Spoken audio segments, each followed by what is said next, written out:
Hello there. It's an honor to join you today and offer my perspective on how we in Colorado can elevate the role of the legal profession and the role of lawyers in our society. In my talk today, I'll focus on lawyers as empathetic leaders and why it matters to both the future of our profession and our democratic republic. As I see it, Colorado and the nation need empathetic leadership. And in this moment, it's more important than ever. In the 21st century, both for the practice of law and for the role of lawyers as leaders, I believe the most important competency that lawyers can have is empathy. Let me begin by contrasting empathy with sympathy. Sympathy means you understand that someone's suffering and you want to help them. This involves a more distant or abstracted experience with, at best, an intellectual connection. Empathy means you're touched by and you feel what another person feels, creating an emotional connection that can fuel a trusted relationship.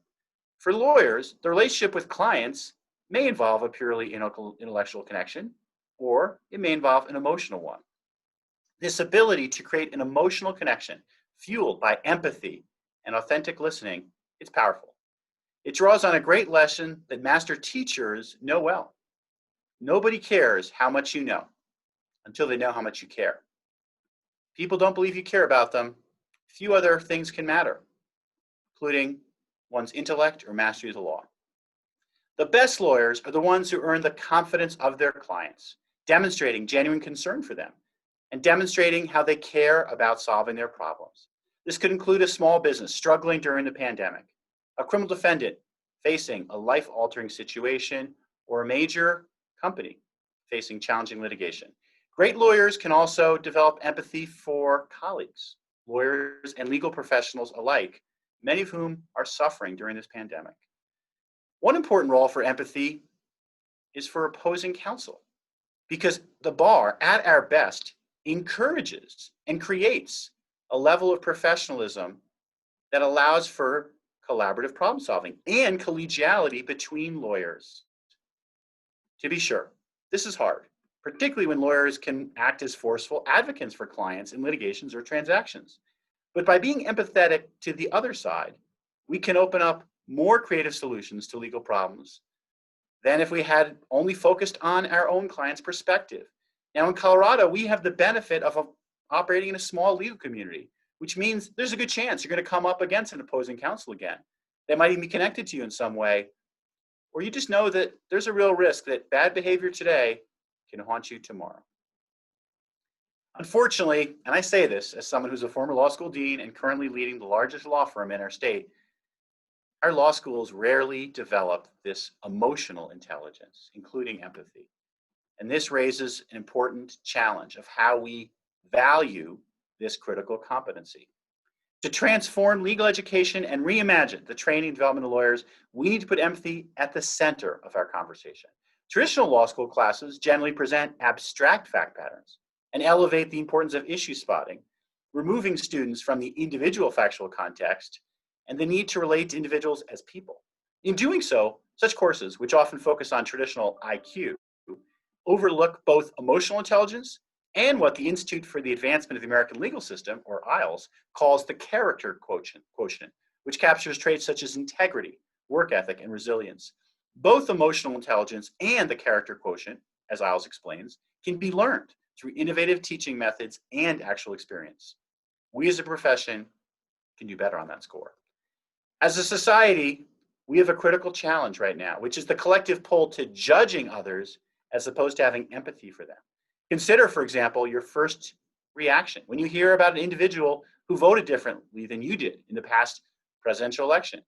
Was your reaction rooted in empathy and authentic curiosity, such as what led you to vote the way you did? Or was it rooted in judgment, such as you must have been foolish to vote that way? To be sure, relationships with clients can be rooted in judgment too. Clients, however, don't generally stick around with lawyers who think of them as fools. As a profession where we serve in leadership roles, we can all work to be at the vanguard of leading with empathy and authentic curiosity. The rise of judgment towards others is undermining our ability to function as a democratic republic. Consider, for example, that a Pew Research study in 2014 found that 38% of Democrats and 43% of Republicans now view the opposing party in strongly negative terms. Things have gotten only worse since then. In short, a range of forces in our society, abetted, to be sure, by social media and other forces, is fueling the demonization of the other, including members of a different political party. In a world where leadership is rooted in authentic listening, empathy, and civility, creative problem solving can take place, often through principled compromise. Consider, for example, that Justice Ginsburg welcomed dialogue with Justice Scalia, listening to, learning from, and reacting to his perspectives. As Jonathan Rauch explained in an important essay, Rethinking Polarization, the essence of the US Constitution is to require compromise as a condition of governing. In rejecting compromise and fueling polarization, Americans are rejecting governance. The opposite of empathy may well be contempt. To be sure, there's a good argument for indifference too, but that's for another conversation. Rather than seek to understand someone, we can hold someone in a deeply negative judgment. In an important book, Love Your Enemies, Arthur Brooks answers that today's rising polarization, demonization, and divisive rhetoric can be met with two teachings from the Dalai Lama. First, he encourages people to wait before reacting. In other words, withhold your natural and initial judgment. And second, he calls on people to replace contempt with loving kindness. In his book, Brooks explains that marriages, like communities, are not undermined by disagreements, but rather are destroyed by contempt, which fuels a situation where two people can't even listen to each other. There's much that each of us as lawyers and leaders can do to elevate the state of our politics. We can practice kindness, we can practice empathy, and use active listening. We also can work together in ways that we maybe haven't before, knowing that we won't always agree, and we don't need to convince others that they're wrong, but instead ask questions like, what leads you to see an issue that way? If you approach your conversations in this way, you might be surprised by what you receive.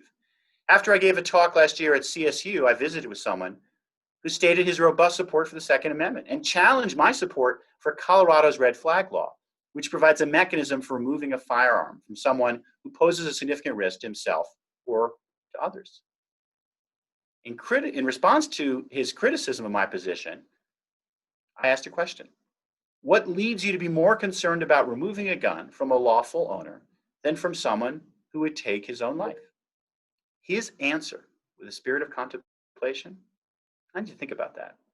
As a candidate and as Attorney General, I have benefited from numerous conversations about what matters to people in towns, cities, and counties all across our state. And those conversations guide me as serving as the people's lawyer. Let me share two powerful ones. During a trip to Alamosa, I joined a group of community leaders to discuss the future of the San Luis Valley. Not long to that discussion, someone said, before we even talk about our economic future, we need to address the opioid epidemic, which is devastating our community and filling our jails. That conversation fueled a commitment to address this epidemic. Seeing it, how it's affecting the people in the valley and making it a top priority for our office, where we're now in litigation against irresponsible drug companies who have helped drive this crisis.